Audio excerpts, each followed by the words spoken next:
pemirsa sekalian, Bapak Ibu dimanapun kalian berada, namek, namuk, yo, namik samdom.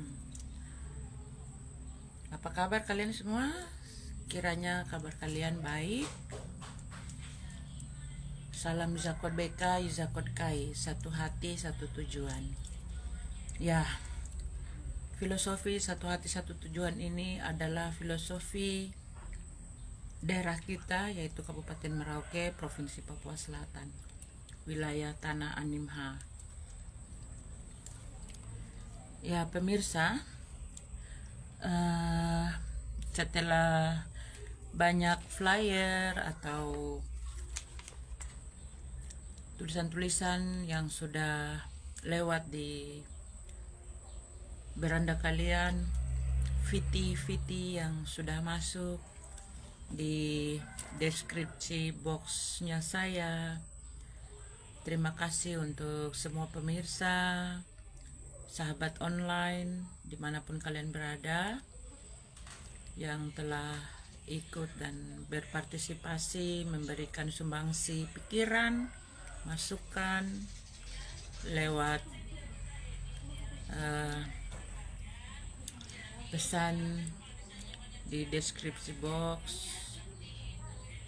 Kita saling berdiskusi untuk mencari solusi gitu.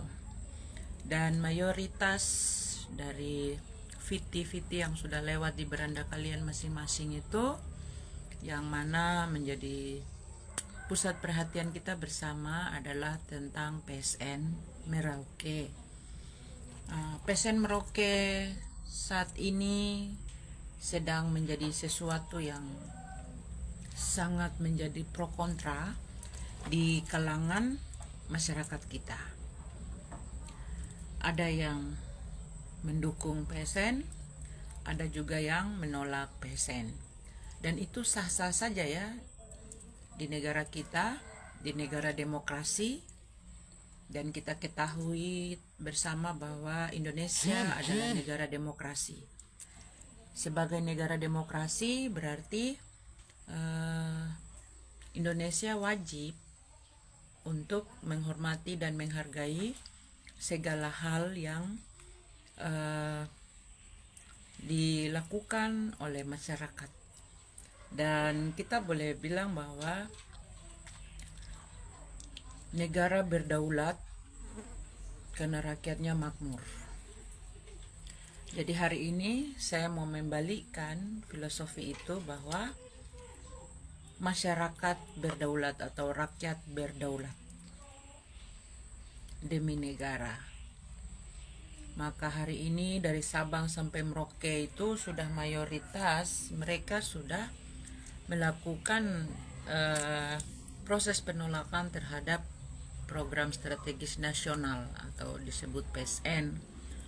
Dan khususnya lagi untuk di tanah Papua, dari Sorong sampai Merauke itu masyarakat pribumi, masyarakat asli pemilik hak wilayah yang tanah-tanahnya diambil untuk program kebijakan program strategis nasional secara sepihak yang tanpa mengikuti aturan-aturan dan alur-alur serta prosedur yang seharusnya.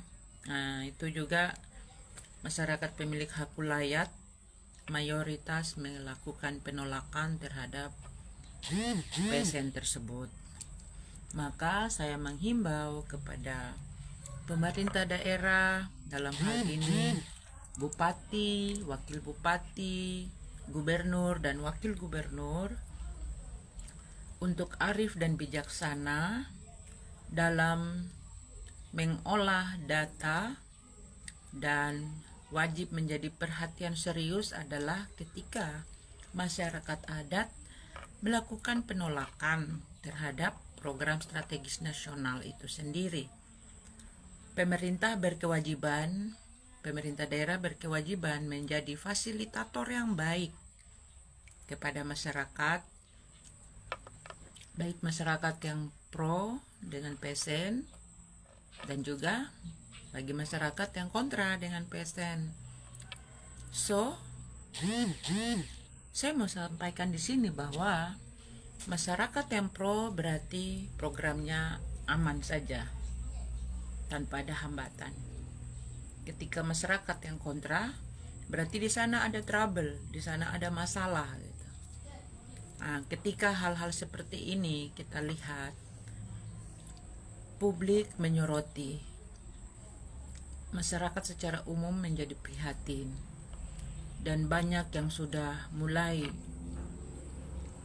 mengalami ketidaknyamanan ketika hutan-hutan itu dibongkar, dusun-dusun sagu hilang, rawa-rawa tempat cari makan, tempat cari ikan itu hilang, tempat cari kayu bakar hilang.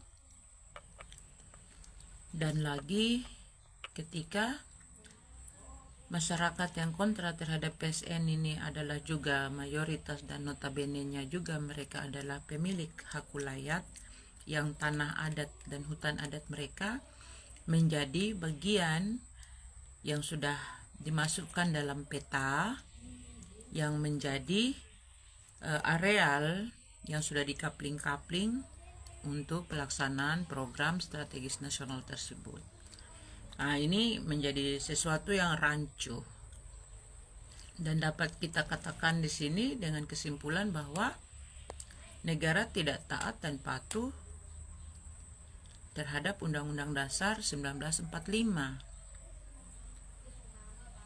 Ketika kita mengacu kepada Undang-Undang Dasar 1945, di sana sudah sangat jelas terkait poin-poin yang mengatur tentang hakikat, landasan, filosofi.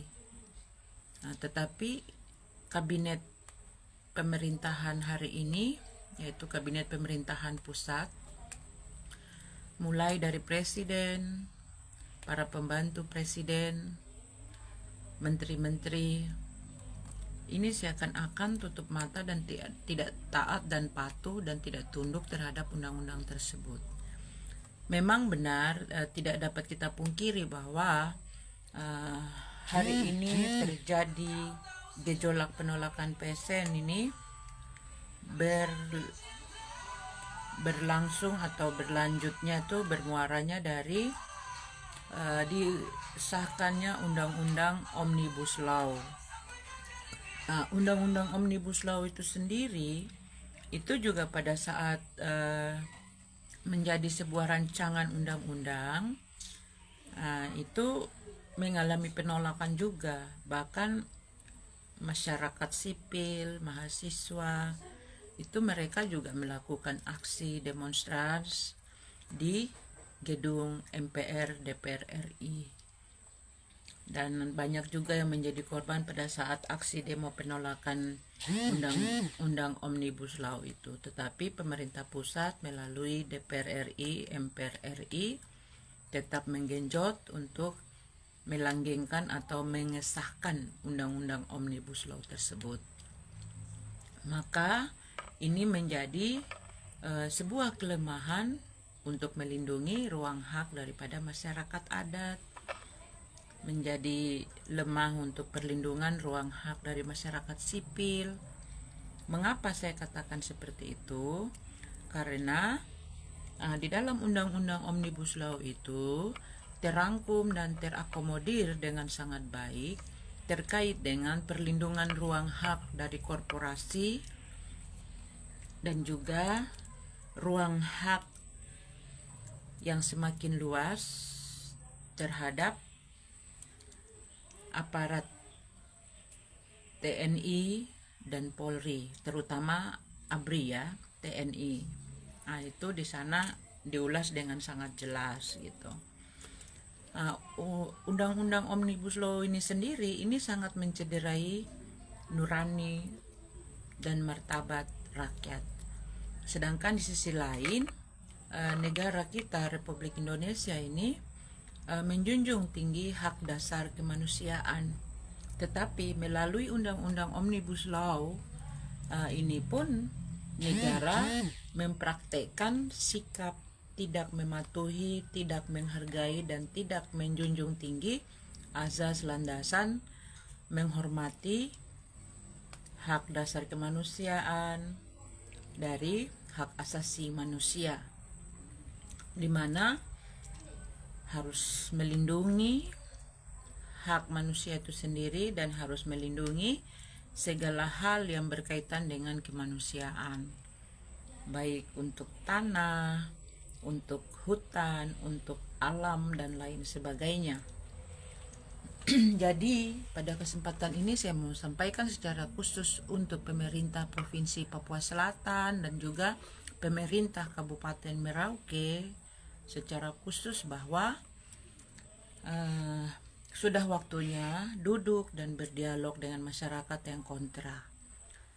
Pada tanggal 19 Mei kemarin, tanggal 19 Mei 2026, itu masyarakat adat pemilik hak wilayah dari Pulau Kimam, Distrik Kimam, Kabupaten Merauke, Provinsi Papua Selatan, itu telah mendatangi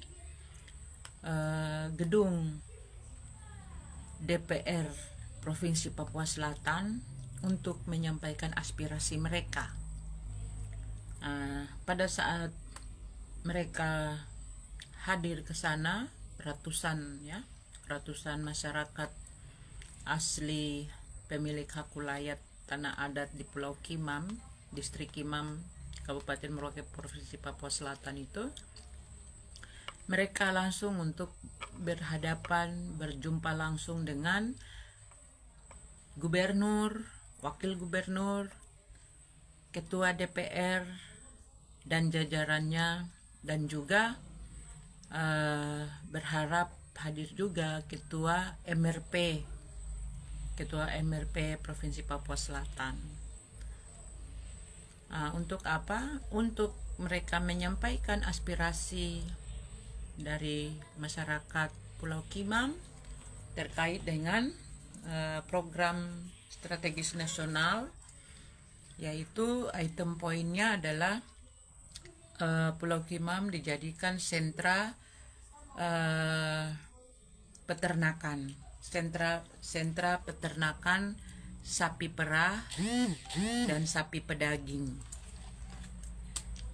Untuk program peternakan untuk di Pulau Kimam, untuk sapi perah dan sapi pedaging ini masyarakat asli suku Marin dari Pulau Kimam, yaitu suku Ima-Kima, itu mereka melakukan penolakan, mayoritas itu melakukan penolakan. Jadi berharap setelah perjumpaan hearing bersama dengan masyarakat, baik DPR Provinsi Papua Selatan, lalu juga yang mewakili pemerintah Provinsi Papua Selatan adalah Wakil Gubernur Papua Selatan, dan yang mewakili Majelis Rakyat Provinsi Papua Selatan yaitu Ibu Rika, yang mewakili dari Pokja Perempuan. Saya berharap semua bisa duduk bersama mencarikan formula dan solusi untuk membentuk tim untuk bersatu. Karena kita kuat itu karena kita bersatu. Jadi untuk bersatu semua, baik masyarakat sipil, NGO dilibatkan untuk membantu mencarikan solusi.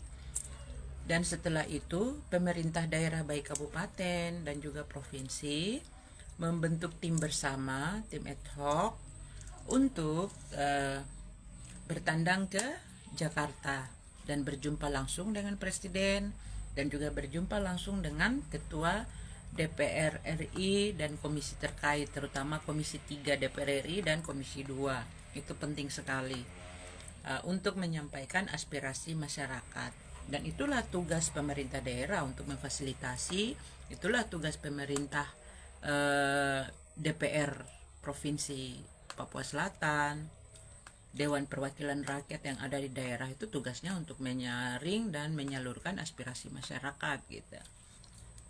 Dan wajib hukumnya dikawal sampai dengan proses dari penolakan itu wajib dikabulkan. Kenapa? karena ini demi kemaslahatan dan keberlangsungan hidup masyarakat itu sendiri. Ketika mereka menolak, berarti mereka sudah punya pertimbangan tersendiri untuk menolak program tersebut. Maka atas nama negara dan atas nama rakyat Indonesia yang berdaulat, nah itu wajib hukumnya semua pihak siapapun dia harus tunduk terhadap aturan dan undang-undang negara Republik Indonesia, terutama undang-undang dasar kita, yaitu Undang-Undang Dasar 1945 sebagai dasar negara kita, dan Pancasila sebagai landasan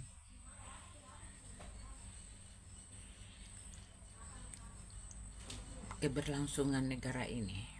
Jadi semua pihak harus dan wajib mencarikan formulanya gitu, supaya anggota DPR di daerah tidak dianggap hanya duduk diam dan manis, agar juga anggota Majelis Rakyat Papua Selatan juga tidak dianggap duduk diam dan tidur nyenyak. Demikian pula dengan pemerintah daerah Provinsi Papua Selatan tidak dianggap mencederai dan melukai hati rakyat.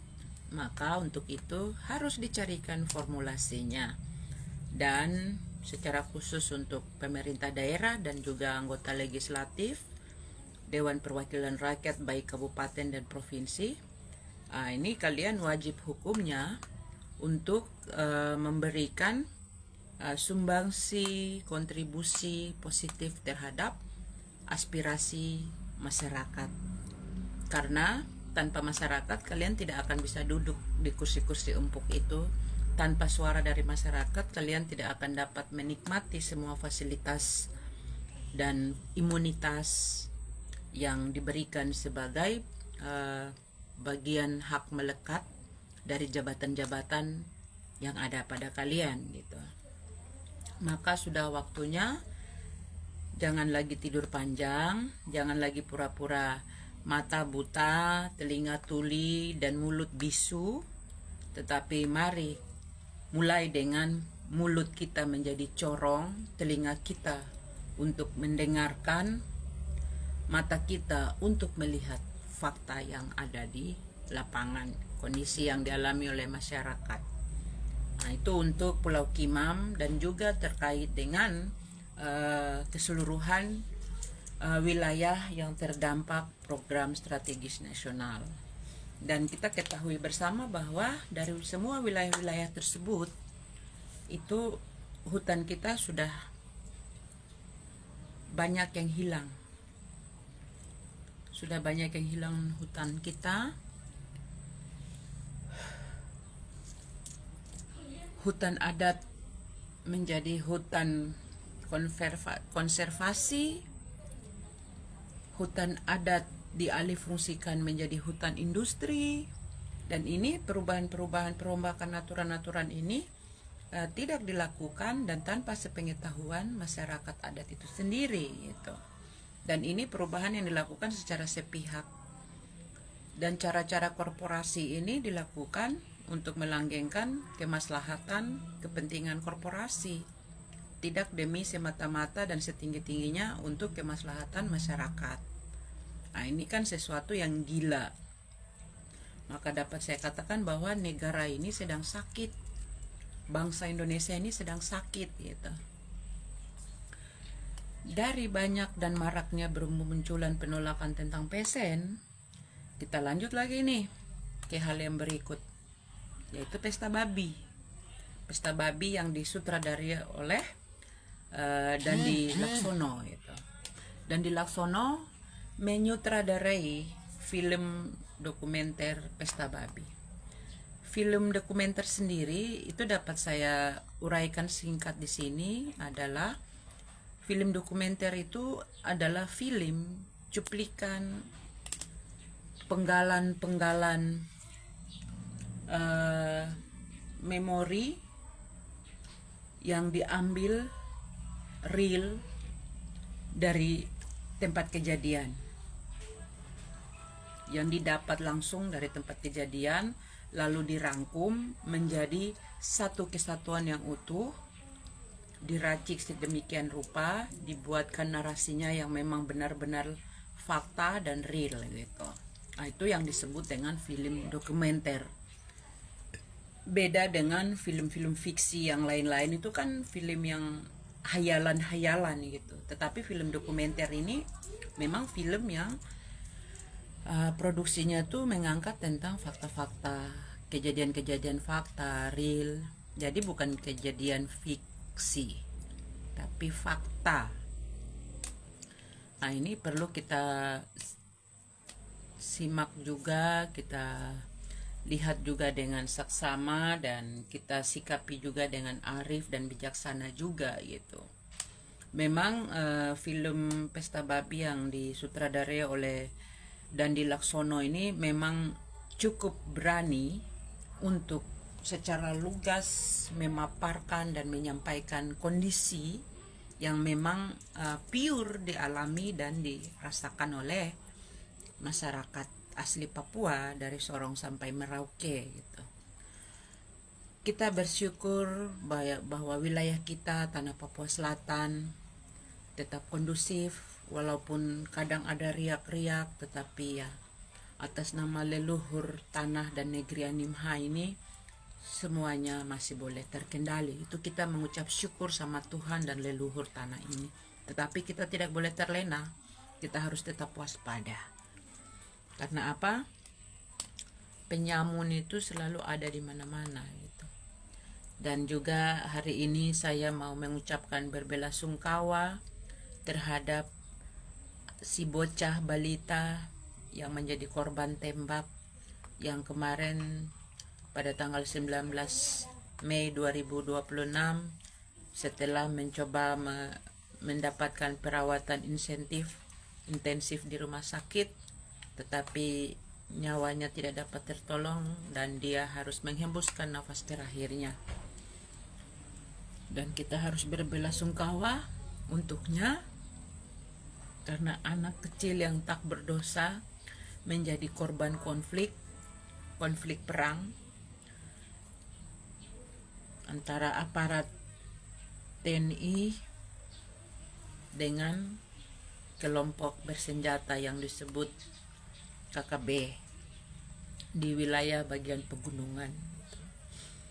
Dan memang secara utuh dan menyeluruh tanah Papua dari Sorong sampai Merauke ini memang sedang tidak baik-baik saja.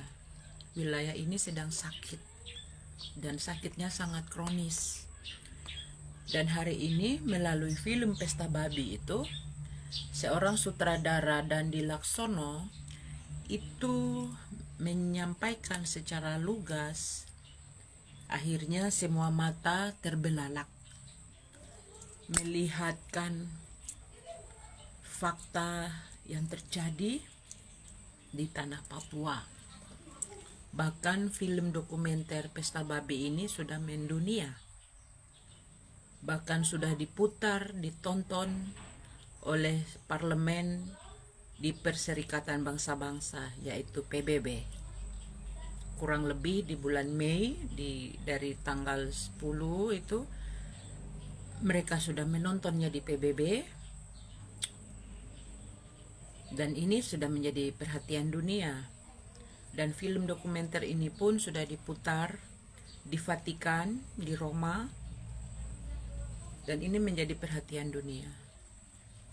Di sisi lain, kita mau mengangkat bahwa masyarakat Papua sedang berjuang dan gereja harus hadir untuk mereka.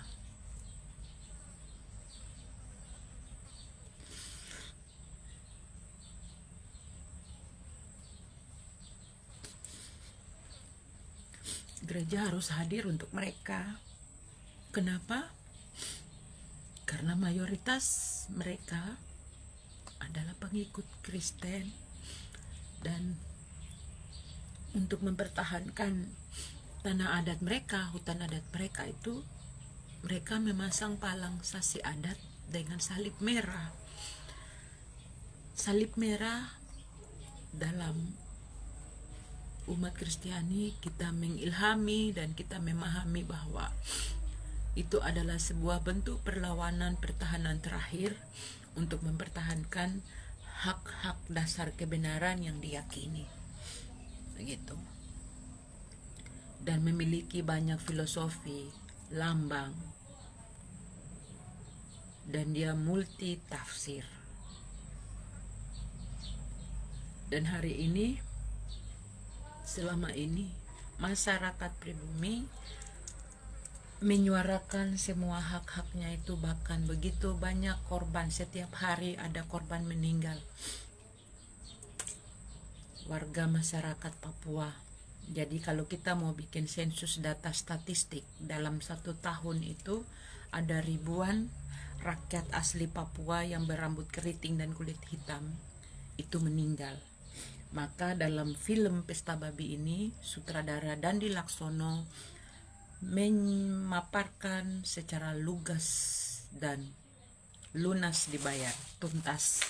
Dan kita mengucapkan terima kasih juga kepada sutradara Dandi Laksono dengan ketajamannya sebagai seorang jurnalis. Ya, Dandi Laksono ini kita kenal, beliau adalah spesialis jurnalis untuk di wilayah konflik ya dulu, dan sekarang ketika beliau sudah menjadi seorang sutradara, dan ini adalah keputusan yang artinya apa, ibarat menggali jebakan Batman, memasang ranjau untuk dirinya sendiri, ibaratnya terjun bebas gitu. Tetapi keputusan itu dia ambil, dan dia berhasil meyakinkan timnya yang lain bahwa Papua harus diekspos. Sudah waktunya Papua harus diangkat. Sudah waktunya Papua diketahui oleh dunia bahwa Papua itu sedang sakit, Papua itu sedang tidak baik-baik saja gitu. Dan komitmen itu seorang Dandi Laksono, dia melakukannya. Maka mewakili rakyat Papua dan masyarakat Papua dari Sorong sampai Merauke, dan secara khusus masyarakat Papua Selatan dari Kondo sampai Digul, saya Francisca Gondro Mause mengucapkan limpah terima kasih dalam momen ini juga untuk sutradara Bang Dandi Laksono yang telah dengan beraninya mengangkat film dokumenter dengan judul Pesta Babi, yang isinya adalah bagaimana menceritakan tentang para korporat itu ibarat sedang berpesta pora di atas penderitaan masyarakat sipil, pemilik hak wilayah, pemilik hutan adat yang ada di tanah Papua dari Sorong sampai Merauke. Jadi seperti itu yang saya bisa sampaikan, dan sekali lagi khusus untuk pemerintah Provinsi Papua Selatan dan juga pemerintah Kabupaten Merauke serta DPR Kabupaten Merauke dan juga DPR Provinsi Papua Selatan, sudah waktunya kalian bangkit dari tidur panjang kalian dan mulai untuk memberikan kontribusi positif, menjadi fasilitator yang baik antara masyarakat dan pemerintah di pusat. Dan itu adalah tugas fungsi utama dari penyelenggara yang ada di daerah. Seperti itu, sekali lagi bila ada kata-kata yang salah, yang kurang berkenan, saya mohon maaf. Dan tidak ada niat sedikit pun untuk mau menggurui siapapun, tetapi saya harus menyatakan ini dan menyampaikan hal tersebut supaya menjadi perhatian kita bersama untuk saling memberikan saran, support, dan masukan. Karena sudah cukup semua hal ini menjadi bola liar di luar-luar sana gitu. Dan saya mau bilang satu lagi, perhatian dari orang di luar tanah Papua itu begitu serius untuk membantu dan mendukung masyarakat Papua. Kenapa kita sebagai orang Papua sendiri tidak menseriusi hal tersebut, bahkan seakan-akan menutup mata. Semua prosedural itu sudah diikuti oleh tim solidaritas Merauke, tetapi semua pihak terkait tidak menggubris dan tidak mengindahkan, dan akhirnya ini mendorong gejolak dan arus gejolak dari seluruh warga masyarakat, baik di kabupaten dan juga provinsi. Dan terima kasih juga kepada saudara-saudara yang datang merantau dan telah hidup berdampingan dengan masyarakat pribumi, masyarakat adat di tanah Papua Selatan ini, yang sudah mendukung, memberikan support. Terima kasih banyak, Tuhan berkati kita semua. Shalom, salve, salve, salve.